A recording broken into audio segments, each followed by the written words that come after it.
邻居家孩子喝珍珠奶茶，呛入喉咙，眼看要窒息，我立马采用海姆立克急救法，终于将珍珠从孩子喉咙挤出，小孩转危为安。可事后孩子家长却要我赔偿，就呛了一下而已，你却把我儿子肋骨按断了，治疗费加康复费一共10万，少1分都不行，我必须要一个说法。争吵间，我被推下楼，当场身亡。重新回到邻居给他儿子买珍珠奶茶那天，向来不玩游戏的我，戴着耳机跟朋友连麦了一整天。门被敲得砰砰作响，邻居张雅茹在门口哀嚎：“救命啊！小王你在不在家？快救救我儿子！”我将游戏的声音调到最高，跟朋友在峡谷奋力厮杀。我慢条斯理的买装备，加大音量跟朋友唠嗑，丝毫没有开门的打算，因为我知道门外砸门的是我的邻居张雅茹。上一世，我正在客厅看电视，突然听到急切的敲门声：“救命啊！小王你在家吗？求你救救我儿子！”我急忙打开门，一眼就看见了脸色青紫的浩浩。他喝了口奶茶，突然就这样了。我一眼就看出浩浩是呼吸道吸入异物引起的窒息。我抱过浩浩，用海姆立克急救法大力按压他的胸腔。我一边安抚浩浩配合我，一边吩咐张雅茹赶紧拨打急救电话。吐啊，浩浩，快吐出来！终于，在我的不懈努力下，浩浩哇的一声从喉咙里挤出几个硕大的珍珠，他的脸迅速恢复血色，而救护车的声音也在这个时候响起。浩浩得救了。张雅茹哭着对我千恩万谢，可没想到这竟然是噩梦的开始。当天晚上，张雅茹夫妻就带着病历单敲响了我的房门。小王啊，浩浩的医疗费，麻烦你结一下。什么医疗费？浩浩不过是呛了一下，你用那么大力干嘛？我儿子的肋骨都按断了。呛了一下，浩浩当时的场景，我想起来都后怕。他因为窒息，脸色发黑，整个眼球都充血了，再晚1秒，连性命都保不住。喝奶茶呛到了而已，你却把他肋骨按断，我看你就是故意的。你早就看浩浩不爽了。没等我说话，张雅茹的丈夫凶狠地抵住我房门。我问过浩浩，是你一直死命把他抱住，他才感到呼吸困难的。要不是你，他早就自己把珍珠咳出来了。小孩子是不会撒谎的，你就赶紧赔钱吧。还没等我反应过来，浩浩父亲一把推开我，他闯入我家，坐在沙发上不走了。现在浩浩骨折，医疗费加后期的康复费，一共10万，少1分都不行。你不给，我就赖在你家不走了。我当场跟他们理论起来，争吵愈演愈烈。他们夫妻2人开始推搡我，混乱中，我被他们猛地推向窗外。再睁眼，我就回到了张雅茹给他儿子喝奶茶那天。敲门声一次比一次大，但我依然没有起身。这些人就该为自己的所作所为付出代价。我假装没听到，继续跟朋友开黑。群聊里有4个人，他们都可以证明我下午都在房间里戴着耳机打游戏。时间一点一点过去，眼瞅着离浩浩吸入珍珠已经过去20分钟，我这才慢悠悠的点开连接门口监控摄像头的 app， 监控画面清晰的传到我眼中。浩浩因为窒息已经倒在地上不能动弹，他的手因为窒息蜷缩成一团，而张雅茹奋力的一边打急救电话，一边把浩浩往电梯口拖。就在此时，我听见了楼底下120的急救声。小区里的几个熊孩子经常在电梯里恶作剧，将所有的楼层都点亮。浩浩原本也是其中的一员。医护人员在楼下上不来，我看见物业在业主群里发消息：业主们请看好自己的小孩，不要乱按电梯。小孩子玩玩怎么了？对呀，小孩也是业主，难道业主不能碰电梯了？按个电梯而已，电梯不是公共设施吗？至于这么上纲上线的吗？求求你们别按了，我儿子要死了。群里终于安静下来。门外的监控里，张雅茹跟医护人员视频对话：现在孩子的情况怎么样了？你试试海姆立克急救法，帮助异物排出。什么海马？什么利姆？我不会啊。家里还有其他家属吗？或者有没有邻居，让他们来帮忙？张雅茹忽然又想起了我，她拼命砸着我的房门。小王，开门啊！我知道你在家，求求你救救我儿子吧。就在此时，我看见业主群里有人说：糟了，电梯一直停在25楼，应该是坏了。门口的对话声还在继续。现在电梯坏了，短时间内修不好。为了节约时间，我们往上走，你带着孩子往下走。张雅茹奋力地托起浩浩的身体，可浩浩近80斤的体重，他一个人根本拖不动。我的一局游戏也在此刻结束。看着游戏结算画面显示胜利2个字，我心里长舒一口气。算着时间，也该给张雅茹最后一击了。我要下楼吃饭了，朋友们拜拜，下次再开黑。与此同时，我换好衣服，在张雅茹跟医护人员的视频聊天中打开房门。天啊，雅茹姐，浩浩这是怎么了？张雅茹看见我并没有很开心，她反而因为愤怒扭曲了脸。你这个该死的东西，为什么我之前敲门你不开？你就是故意不开门，想害死我家浩浩。你在说什么，雅茹姐？我怎么听不懂？我在家玩了几局游戏，怎么就害死浩浩了？我知道你一直在家，为什么不开门？为什么见死不救？你有敲门吗？我真的没听到，我一直在房间里跟我朋友连麦打游戏，他们都可以为我作证。再说了，你是浩浩第一责任人，现在小孩出事，为什么怪起我来？我不管，我今天就要弄死你，给我儿子偿命！他想扑上来撕扯我。电话那头的急救医生怒骂道：现在是吵架的时候吗？我们已经在往楼上走了，还不赶紧把孩子弄下来？我儿子要是有什么3长2短，我让你吃不了兜着走。在医护人员的催促中，我抬起了浩浩的胳膊，跟张雅茹奋力地往楼道走。刚走进楼道，就看见几辆硕大的玩具车挡住去路。看着面前几辆玩具车，我毫不犹豫地踩了上去，然后扑通一声摔倒在地。我的哀嚎声在楼道回荡，很快被视频那头的医护人员听到。发生什么事了？我忍着剧痛站起身来。没事，不小心被楼道的玩具车绊了一下，没关系的。我们继续往下走。你要死啊？长眼睛了没？能不能好好走路？摔到我儿子了，我让你好看。对不起，张姐，我一定小心。你放心吧，我就算是爬着走，也会把浩浩送下去。因为电梯坏了，一楼已经聚集了好多邻居。自作孽不可活，物业早就说过不能在楼道里放东西，这家人硬要放，活该。对呀，他恨不得整栋楼都塞满自己家的东西。小王人真好啊，都受伤了还忍着剧痛帮忙。自己的儿子没看好，老是对邻居大呼小叫的干嘛？对呀，人家帮你是情分，不是义务。我们顺利来到楼下，浩浩立马被放在担架上。为首的医生摸了摸浩浩的脉搏，然后拿出心电监护仪，在所有人的注视下，仪器始终显示一条直线，直到医生摇了摇头。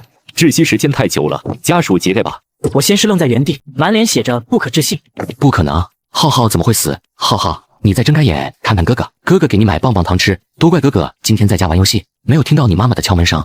如果哥哥今天没在家玩游戏，你是不是就不会死了？如果哥哥早一点出门，阻止你喝下那杯奶茶，你是不是就不会出事了？我巧妙地将浩浩的死因说了出来。人群里果然有人小声说道：“给5岁的小孩喝珍珠奶茶，这家大人怕是失了智。”我哭得上气不接下气，邻居们纷纷安慰我：“小王，你是个好孩子，你已经尽力了。”对呀，不是你的错，要怪就怪孩子父母，给一个5岁的小孩喝珍珠奶茶，亏他父母想得出来。张雅茹一听，像只发狂的野兽朝我扑来。王小晨，都是你，是你害死了我儿子！你在家为什么不出来帮忙？你明明听到了我在敲门。我没有反驳，任由他发泄。都怪我，都是我的错，我不该跟朋友玩游戏。围观的邻居看不下去，一把将他拉开。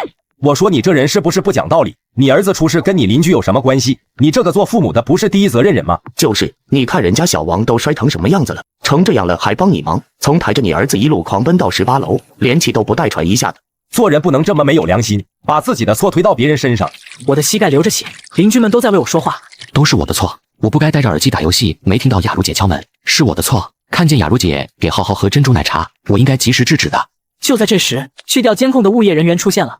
张雅茹立马换了新目标，她扑向物业工作人员。都怪你们，每年交那么多物业费，为什么关键时候电梯坏了，你们要给我的儿子偿命？我要告你们，告你们害死了我儿子！物业经理面无表情，电梯损坏的原因确实查出来了。他冷冷地看了一眼张雅茹，是你家孩子陈子浩早上在电梯里撒尿，导致电线短路。张雅茹一听，脸上的血色瞬间退得干干净净。不可能，你在说什么？浩浩那么乖，怎么会在电梯里撒尿？孙经理立马将视频打开，监控显示，浩浩早上10点端着杯奶茶在电梯口晃悠，他吸了一大口，蹦蹦跳跳，走到电梯口，按亮了电梯。很快，电梯上楼，门打开的一瞬间，浩浩对着电梯缝撒了一大泡尿，然后嘻嘻哈哈地跑开了。5分钟后，张雅茹抱着浩浩出现在电梯门口，拨打急救电话。张雅茹还是不信，肯定是 AI 合成的，我儿子那么乖，你们为了撇清关系，真是无所不用其极。物业经理无奈了，又翻出几个视频。您孩子经常在电梯里蹦跳，不仅往电梯缝里扔垃圾，还带头乱按电梯，光撒尿这件事，这个星期已经是第3次。监控里，浩浩对着电梯按钮吐口水，不止一次往电梯缝里丢垃圾，还带着几个熊孩子每层每户乱按，墙倒众人推。在一阵阵辱骂声中，张雅茹绝望地坐在地上。我看着她煞白的脸，心中涌出一阵报复的快感。张雅茹的丈夫终于在这个时候姗姗来迟，他看到了躺在地上被盖上白布的浩浩，然后猛然起身，给了张雅茹一巴掌。你在家怎么看孩子的？一个孩子都看不好。不是我，不是我，给那么小的小孩喝奶茶，真不知道父母怎么想的。陈军一听，怒火中烧，又一脚踹在张雅茹肚子上。而我看着这场好戏，在心里发出一阵酣畅淋漓的冷笑。1个星期后，小区里都在讨论这对奇葩父母，物业也请了律师，反告张雅茹和丈夫陈军放任小孩毁坏公共财物。听说两边正闹得不可开交。回家的时候，我刚好遇到上楼的浩浩爸爸。陈哥，节哀。实在不好意思，我老婆太冲动了。没事，张姐她也不是故意的。张姐还好吧？真怕她想不开。谢谢关心。现在就是找物业要个说法。肯定得要个说法。还有那个外卖小哥，一定要告。我们就是要告，但是律师说告不了，外卖员没有告知的义务。呀，这不行啊，肯定要告外卖员的。那天他送外卖过来，是张姐接的奶茶，但浩浩一把就抢了过去。外卖小哥说了句小孩子不能喝哦。你看，外卖员明明知道小孩不能喝，还是任由张姐把奶茶给浩浩。你说当时我老婆接的外卖？对啊，我家门口不是有监控吗？我事后都看到了。11月20号早上9点45，外卖小哥在这时带着奶茶上楼。2分钟后，张雅茹从房间里走出来，接过奶茶。小孩子不能喝这个哦。本来是好心的提醒，没想到浩浩一听就发火，他将球砸在外卖员身上。我就要喝，我就要喝。你多什么嘴？惹我儿子生气，我让你吃不了兜着走。小孩怎么不能喝奶茶了？我就要给他喝，妈妈给你喝，想喝多少喝多少。里面有珍珠，孩子吸入容易呛到，这就是给大人喝的。多管闲事，跟你有啥关系？臭送外卖的，还在这胡说八道，当心我给你差评。外卖小哥叹了口气，悻悻下了楼。陈军的脸色越来越难看，而我恰到好处的补刀。我继续用那种天真无邪的语气说道：所以这个外卖员是知道小孩不能喝的，他那天要是再多说几句。我自言自语，仿佛在说给自己听。见陈军脸色越来越难看，我趁机添油加醋：物业也一定要告的，楼道里的东西不清理，多耽误事啊！我当时出来的时候，浩浩还有呼吸，要是电梯不坏，要是楼道没东西堵着，浩浩也不会死。浩浩多好的一个孩子，太可惜了。我一边说，一边观察陈军的表情。当我说到楼道有东西堵着时，陈军猛然抬头看我：你是说浩浩下楼的时候还有呼吸？对啊，他还动了动嘴皮子，我认得口型，他在喊爸爸。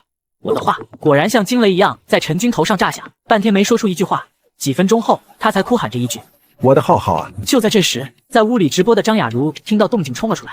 浩浩去世后，他就在网上开直播哭诉：我们的孩子气管吸入异物，正准备赶往医院的时候，电梯坏了。我们小区电梯经常坏，物业不作为，我要告黑心物业，害死我家孩子。我38岁才生的浩浩，求求大家帮帮我这位可怜的母亲吧！你这个杀人犯终于敢露面了，大家快看，这就是害死我儿子的凶手。我儿子吸入异物后，我孤立无援，想让邻居帮忙，他却视而不见。他明明知道怎么救人。他说着又大哭起来。我敲了好久的门，他都不开。我叫天不灵，叫地不灵的，我可怜的浩浩啊！不明真相的网友果然开始一边倒的骂我，另一些人嚷着要开和我。查出他在哪个公司上班，这样的人流入社会就是祸害。是啊，太冷漠了，怎么能见死不救？是我的错，我要是那天下午没打游戏，浩浩就不会死了。我要是玩游戏不戴耳机，就能听见张姐的求救声了。都怪我，我不应该和朋友一起玩游戏的。我一面道歉，一面发自内心的忏悔。直播间里有人为我说话。哎，不是，他孩子死了跟邻居有什么关系？邻居又不知道小孩会出事，难道主要责任不在母亲身上吗？对啊，人家在家里戴着耳机打游戏，没听到就该死吗？就在这个时候，电梯响了，从里面走出一个提着外卖袋子的小哥。张雅茹一眼就认出了他。是你，你这个杀人凶手！这个外卖小哥，他就是浩浩出事那天送奶茶的小哥。我在1个小时前点了份外卖，认准外卖员信息，直到一个叫赵磊的接单，我才没有继续取消订单。张雅茹一看见他，果然扑了上去。他把直播镜头移到对方的脸上。是他害死我儿子的。那天就是他送的奶茶，他是凶手。家人们，我儿子死得好苦啊！赵磊一脸懵逼。你是谁啊？我都不认识你。在张雅茹的叙述下，赵磊记起了1个星期前发生的事。他忍受不了直播间满屏的谩骂，直接回怼过去。你有病吧？当时我把奶茶交到你手上，我还提醒你别给小孩喝，你转身就把奶茶递给小孩，还威胁我要给我差评，你都忘了吗？张雅茹矢口否认。我怎么可能把奶茶给浩浩喝？明明就是你递给他的。面对直播间的谩骂和质疑，赵磊当场调出当天的录音。你说你邻居门口的监控是作假，那我们送外卖上门都会拍照记录，还有现场录音，你敢点开录音自己听听吗？张雅茹一时有点心虚。陈军阴沉着脸把录音放出来。接下来在所有人的注视下，张雅茹和陈子浩的声音从手机里传出来。妈妈，我就要喝奶茶，就要喝。喝啊，想喝多少喝多少。女士，奶茶最好不要给小朋友喝哦，里面含有珍珠，小孩喝的话容易吸入气管。我养儿子还需要你教吗？关你什么事？臭送外卖的！哈哈哈哈，臭送外卖的，我就要喝就要喝，略略略。呵呵呵，想喝妈妈再给你点。有的人还给上建议了，也不撒泡尿照照自己镜子。赵磊还礼貌地劝阻了几句，都被张雅茹一驳回，甚至越骂越难听。2分钟后，听到了电梯开门的声音，录音在这里结束。直播间里的弹幕开始2极反转。原来最坏的就是这个妈妈，给5岁的小孩喝奶茶，闻所未闻。对啊，他还把责任推到别人身上，太恶心了，请给这对父母判刑。张雅茹见弹幕不站他那边，指着我跟赵磊说：你们是串通好的 ，AI 做的视频 ，AI 做的录音，是你们害死了我儿子，我要告你们。我跟这位先生并不认识，如果你想诬陷我，我公司会为我请最好的律师，我们一定会奉陪到底。你口口声声说我是底层人，我就是要让你知道，我们底层人也不是好欺负的。就在此时，赵磊忽然接到公司电话，张雅茹的直播观看人数达到500万人次，加上刚才的一番言论，已经造成了严重的社会影响。外卖公司正式发出通告，请张雅茹女士道歉并删除相关言论。对于抹黑公司形象和造谣外卖人等事件，公司会追究其法律责任。张雅茹气得脸色煞白，她一边咒骂着，一边想扑上来，却被陈军的一巴掌狠狠扇倒在地。够了，我说够了。你疯了吗？打我干什么？你有病吗？抱歉小王，抱歉小赵，请你们原谅我妻子，她刚经历丧子之痛，情绪不理智，我替他给你们道歉。理解的，但请不要再继续抹黑造谣我们了。不会了，请贵公司原谅，这件事是我老婆的错，我们道歉。